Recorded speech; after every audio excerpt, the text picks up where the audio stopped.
back, boom, boom. Bring back boom. Peep show. Peep show. Peep show. Peep show. Peep show.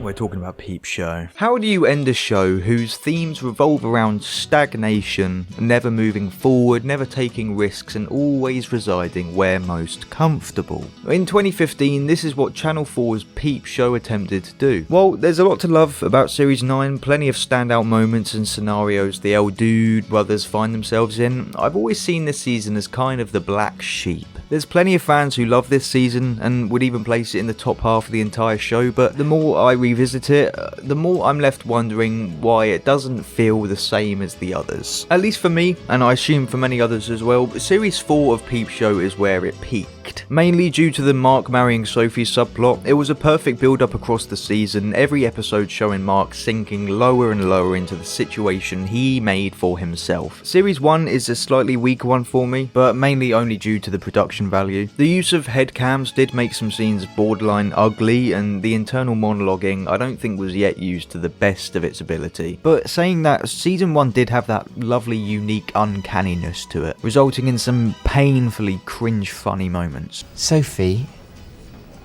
can I say how beautiful you look? Thank you, Mark. Can I kiss you, Sophie? Please stop. Season 8 I think begins fairly strong, but only really falls down towards the end of the last episode, Quantocking 2. The picnic scene feels very rushed, and with the clear intent of scaring Dobby away from Mark, it's not done in a very believable way. I mean, she just disappears. I think it was a good choice to start off Series 9 with Mark and Jeremy still in the same place in their friendship as we left them in Series 8. And overall, I think Episode 1, the William Morris years, is probably my favourite of the series. We have a nice clear goal for the episode, getting Mark and Jeremy back together, and the introduction of Jerry serves this well. Although overall this takes me to my first issue, I do think a huge problem with this season are all the side characters they introduce, and in the case of April, reintroduce. Angus, April and Jerry aren't bad characters by any means. They're all fairly well defined considering the limited time we get with them, and they provide some funny moments. Joe, Megan and Molly, however, are just very, very bland. Molly especially, I get she's meant to contrast Superhands' crazy, druggy personality, but unfortunately, she also contrasts his entertaining and funny personality. She's part of one funny scene, which to be fair, she's in like 3 in the entire season, so I don't know if that's good or bad. Even with the argument that she's meant to contrast Superhands, that's not exactly an excuse for making her boring. I mean, you can imagine a character that's designed to steer Superhands on a more mellowed path, but still provide some goofs and laughs. Megan and Joe I just don't really like at all. I mean, by this point we've done the whole Jeremy is in a secret 3-way relationship before, and that was pretty fully explored over the entirety of a season. Not to mention how similar it is to Mark's subplot in this season. Also, especially for these two, they never really feel fully integrated into the world of the show. I mean, after the club and Megan's flat, we only really see them at Mark and Jez's flat. I think it's an important thing for the Peep Show side characters to feel like they're part of this world, not just Mark and Jez's world. I mean, the best and most significant characters always had ties to someone apart from Mark and Jez. Jeff had significant ties with Sophie and Johnson, Dobby with Gerard, and then Simon and his friends with Dobby, Elena and Nancy were friends with Sophie. A big aspect of making likeable, fleshed out characters is seeing them interact with other people, not just Mark and Jeremy. You get to see another side of them, one that isn't just locked into a constant scowl.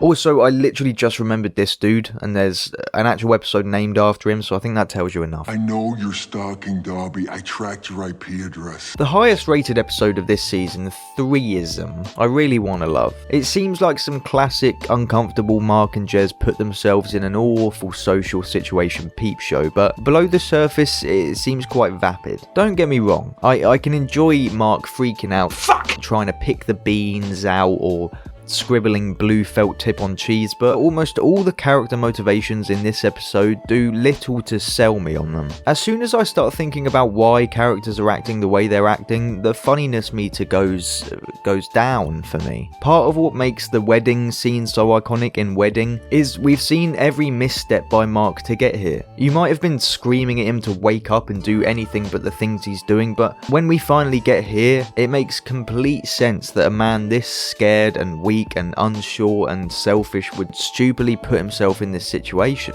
And that's what makes it so funny. One of my favourite lines from this episode and probably the entire show is Mark saying, "This has got to be a dream. Nothing this bad could ever happen in reality." And that's because he's right. Everything that led up to this moment made complete sense and felt like a natural progression, which makes what's happening all the more baffling. But in 3ism, it almost seems like everything that could go wrong is manufactured in order to allow the situation to take place. If you don't remember, Mark invites April to a dinner party but plans to tell her that the other guests cancelled last minute, leaving just him and April. But then he finds out Angus is coming too. I get that Mark is extremely self-destructive, but he also usually takes the path of least resistance. He almost always takes the easy and most comfortable way out, which is usually what ends up biting him in the arse. But because we need a funny dinner party to go ahead, instead of just cancelling it or even going ahead with his plan and saying the other guests cancelled, he for some reason invites Joe, Megan and Jeremy, now causing him to need to stretch all the food and wine for 6 people instead of 3. I completely get if this sort of thing doesn't bother you at all, but for me, I find it hard to enjoy the preceding chaos when I don't believe the initial catalyst for it taking place. But then for the rest of the episode, characters just act very strangely. I mean, apart from what Mark is doing. Like when Megan finds out about Joe and Jez, so she storms off and then they all come back as a group and announce their plans moving forward as a throuple. I mean, you don't know these people. I don't know why they felt the need to all walk in and tell these strangers this information. We've got good news. We're going to make a go of it. We're looking at the possibility of moving forward as a 3. And throughout the night, Angus and April do the same thing, going into detail to Mark about their relationship troubles when April met him once, like 10 years ago, and Angus has known him for 40 minutes. You don't have to achieve sainthood. Just try not to fuck anyone else. And then at the end of the episode, April just sort of invites Angus to stay at Mark's house for the night. Gus, do you mind staying here? Of course. Let's talk anon. Again, if this sort of stuff doesn't bother you, then fine, but characters have rarely acted as unnatural as this in the show before. I want to make a quick note, I don't have an issue with Dobby's character shifting in this series. I know this is quite a common complaint, as well as Sophie's character significantly changing throughout the show, but one of the things about this show I love is how characters believably change over time. Especially with Sophie, disregarding all Mark put her through is bound to make her the alcoholic mess she is in Series 9, but we did mainly see her through the eyes of Mark. Of course, when she was just an office crush, she seemed perfect, but as we got to know her and were made aware of her flaws, and Mark slowly ground down her self-worth by lying to her and her family for months, forcing her to be the one to call the marriage off, I think the progression of her character is pretty well done and believable. It's one of the staples of the show. Believable, well thought out characters. Even characters we've had for an episode or two in the earlier seasons were still more defined and natural than almost any of the ones in Series 9. In terms of the dialogue, it's still classic Peep Show, but there are still moments of what feels like fairly forced writing. The same old writers are still on board, including Jesse Armstrong, who recently wrapped up one of my favourite shows of all time, with, in my opinion, its last season being its strongest, but with the strange character actions and plot contrivances, it does make the majority of even the well-written scenes feel like an imitation of Peep Show. Like, someone writing in the style of Peep Show, you know? Sit in the bath and have a Magnum. I need a shit and a glass of water. Have a tuna sandwich and listen to the Blade Runner soundtrack. Just want a cup of tea and some soda bread and sit down somewhere quiet. Have a Coke and a tuna sandwich, just mong out to some Snow Patrol. A shit and a glass of water. Yeah, whatever. I've got a headache, need a baguette. Most of Kid Farm is an alright episode of Peep Show, but the ending kind of falls flat. The constant opening and closing of the April door, and the constant closing and opening of the Sophie suddenly wants to live with Mark door. Burying her in the ball pit was pretty funny, but the entire time I was thinking, you know, why don't you step out of the ball pit? Leave the ball pit, Mark. Go somewhere else.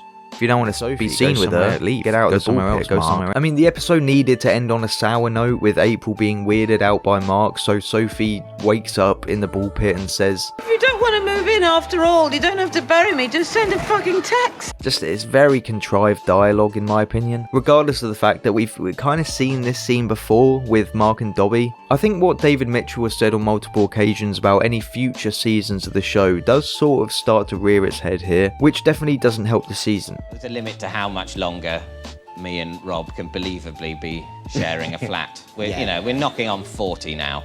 Yeah. When it started, we were in our 20s. It's quite usual for two men to flat share, not when they're 40. Now it just looks weird. It just gets slightly sinister. Sinister slash sad. It stops being a sitcom and it starts being a drama, or worse, a documentary. I mean, they do look older. They aged, as humans do. And the crazy situations they find themselves in, entangled in thruples and trying to woo a married woman, it's not really stuff men in their 40s should be doing. I mean, none of the stuff that they have ever been doing, they should have been doing. But, now it's got an extra level of sad. There are still plenty of big moments from the season I love. The bank robber definitely being up there in the scope of the whole show. It was the perfect mix of small and large scale, with it ultimately amounting to nothing, which I found funny. But even this, I feel, was lacking a certain element of build-up to really have the comedic payoff I think it could have. Now, I wouldn't have any idea to tie up a show like this, and they definitely went for a minimalist ending, sort of devoid of any fourth wall breaking sentimentality or sappiness. And I think that's probably the right direction to go in with Peep Show. Superhand's just casually saying he's gonna van it to Macedonia and set up a moped rental, just for his last line to be, "Laters." I mean, it's different. I like that for a last episode. The kidnapping of Angus is pretty funny. I think this is where Angus's more comedic side comes out. It's just a shame it had to happen on the last ever episode of the series. For some reason, during this episode, Superhands comes over and just starts complaining about Molly out of nowhere. I need a bit of headspace. Molly, she's a beast, mate. Marmite in the marge, she's a slob. My peppermint shower gel just laying on his fucking side, oozing. What's that all about? I can't live like that. Oh, mate, not now. It's Molly. I'm in fucking bits. Like it's going to be relevant to the plot, but it never comes up again. And then she fully, I guess, divorces him at the end of the episode. This is another instance where things just kind of happen because they need to. We need everyone to be on their own at the end of the episode, so Molly, whose wedding we had a whole episode about earlier and was the cause of Superhands' sobriety, I mean, that's all over 3 minutes before the end of the episode. It's difficult to say whether these purposefully insignificant endings work or not. I feel like they could have given us something, like a bit more of a conclusion. I think looking back, the fact that for me this season feels so different to the others, and the fact that the show was sort of getting to this point in its later seasons anyway, it was the perfect decision to end it where they did. There's still plenty about this season I love, but it's my least favourite season in one of my favourite shows of all time. If they ever do come back, I trust they do so with a formula in mind that suits whatever new era the show would exist in. But if they're not 100% confident in an idea for a new season or special or episode, then please don't do it. That's all from me. Bye. Mwah.